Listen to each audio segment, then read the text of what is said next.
And now, a fireside chat with the creators of Comedy Central South Park, Matt Stone and Trey Parker.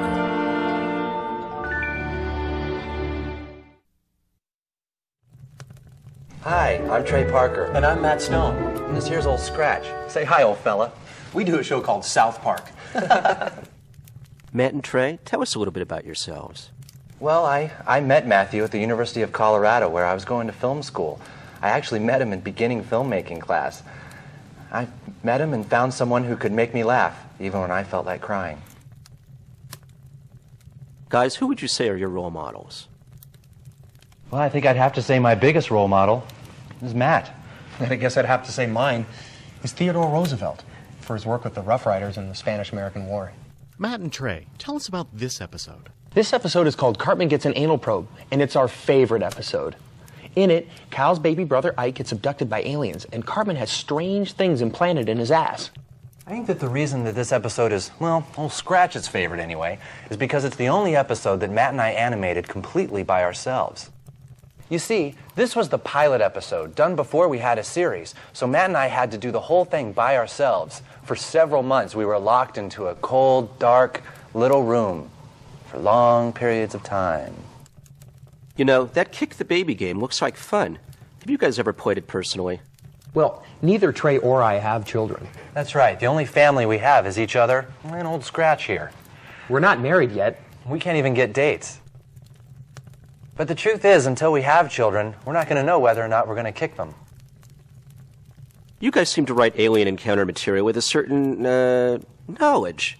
Have either of you actually ever been abducted? Trey, it's okay. Go ahead and tell. I grew up very near to South Park, and so I was abducted when I was a small child. I remember the experience. I remember how horrible it was.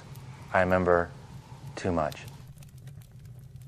So sit back, relax, and enjoy. Cartman Gets an Anal Probe. I know a certain kitty who's sleeping with mommy tonight. That is a hoot and a holler. This next episode is by far our favorite. It's called Volcano. In it, the boys go camping with Stan's Uncle Jimbo and his friend Ned. While camping, they encounter a strange creature and a deadly volcano. I think the reason that this episode is, well, Scratch's favorite anyway, is because it deals with an issue that is really important to Matt and I. You see, we grew up in the Colorado Rockies, and there, black bear hunting is illegal. Well, a few years ago, a man shot a black bear and her 2 cubs out of a tree. When taken to jail, the man said, well, they were coming right for us. But he'd shot the black bears out of a tree, so it was ridiculous. That's not funny. What America's really dying to know is there really a scuzzlebutt? People have to understand, these are all works of fiction. There's no such thing as aliens, there's no such thing as Scuzzlebutt, and there's no such thing as Patrick Duffy. What happened to Ned to cause him to speak the way he does? Well, Ned is actually our favorite character in all of South Park. He had a laryngectomy from smoking too much and got throat cancer. So now he talks like this.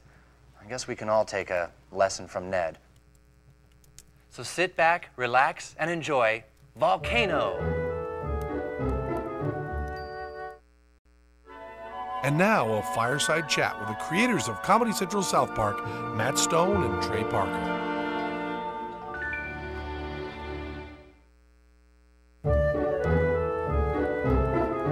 Oh, hello. I'm Trey Parker. And I'm Matt Stone. And this here's Old Scratch. Say hi, old fella. This episode of South Park is called Weight Gain 4000, and it's by far our favorite episode.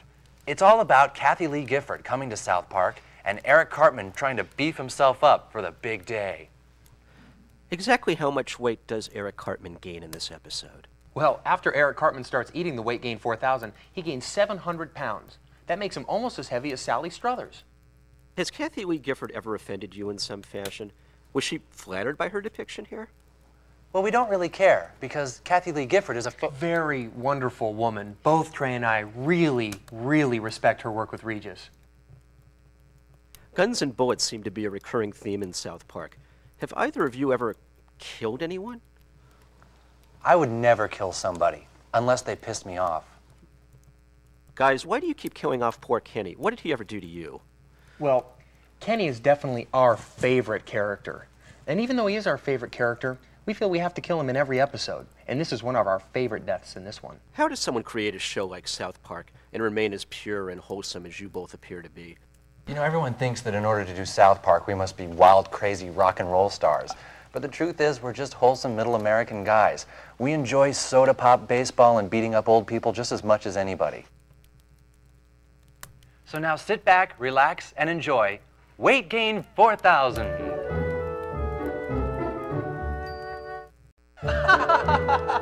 Oh boy. Beefcake. I'll tell you. That is a hoot and a holler. This next episode is definitely both Trey and I's favorite episode. It's called Big Gay Al's Big Gay Boat Ride. In it, Stan finds out that his dog Sparky is a homosexual. How did your preoccupation with homosexuality develop? Well, we have noticed that America definitely has a preoccupation with gayness. But we felt there was a part of homosexuality that has been left unexplored, and that's animal homosexuality. I know people are curious about the two of you, too. Are you guys, a couple, if you know what I mean? You mean, are we gay? Yeah. Well, I am a little. I guess we're all a little gay. Even a little scratch here. Yeah. You must have gotten a lot of mail on this episode. What kinds of stuff do you get in the mail from fans in general? We have great fans and great fan mail. People write such interesting, fascinating things to us every week. Let me give you an example. Dear Trey and Matt, I like your show. That's from Tom in New Jersey. Why does Kenny have to die so often and so horribly? Because he's poor. Guys, is there stuff you put into the show that's subliminal? Kind of like a little reward for the fans who are really paying attention? Yes. We definitely feel we owe it to our hardcore fans to put hidden subliminal messages in every episode. That way they can watch the episode over and over and find something new every time. For instance, in this episode, if you look really hard, you can find a picture of me having sex with Matt's mom. What? So now sit back, relax, and enjoy Big Gay Al's Big Gay Boat Ride. And now, a fireside chat with the creators of Comedy Central South Park, Matt Stone and Trey Parker.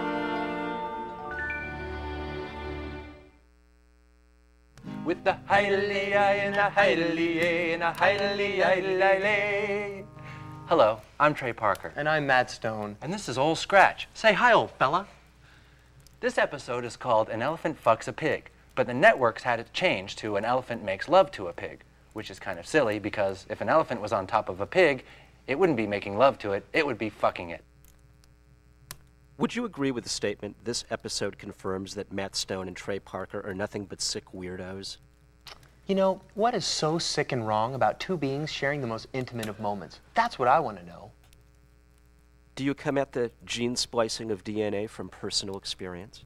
Well, yes. I actually made Trey from splicing a tomato and a flounder. Guys, do you have strong ethical views on whether we should tamper with nature in real life? Well, both Matt and I think that genetic engineering is great and that everything should be spliced with everything. Why, that's the only way we're ever going to become perfect beings. Isn't that right, old Scratch? I think we should splice pigs with elephants and tomatoes with apples. I myself would like to be spliced with Fiona Apple. And so now, sit back, relax, and enjoy An Elephant Fucks a Pig.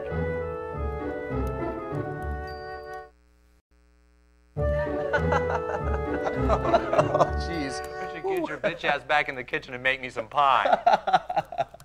Oh, that is a hoot and a holler. Anyway, this next episode is definitely Trey and I's most favorite episode. It's called Death. In it, Stan's grandpa wants to die, and all the parents in South Park are protesting a TV show. Matt and Trey, let's get right to the point. Should old people legally be allowed to die at the hand of a loved one? Matt and I are both firm believers in euthanasia. We think that once you get to be a certain age, things just get to be too boring and painful, and you should be able to, well, you know, by people you love. That's why I've asked my family to put a bullet in my head when I turn 30. So, who are this Terrence and Philip, and why do they sound so different? Terrence and Philip is a show that the boys in South Park like to watch, and the truth is, they're Canadian. That's why they're so silly. How many lives would you say that Kenny has left? Will they eventually run out, kind of like a video game? There's something that people have to understand about this whole Kenny mess. Trey and I created Kenny. So if we want to kill him, we can. That's our right. Leave us alone. So, are you guys as anti-Semitic as some might believe? You know, a lot of people have accused South Park of anti-Semitism, but I'm Jewish and proud of my heritage, and so I can say with some certainty that I am not anti-Semitic. I am, however. So now, sit back, relax, and enjoy Dead.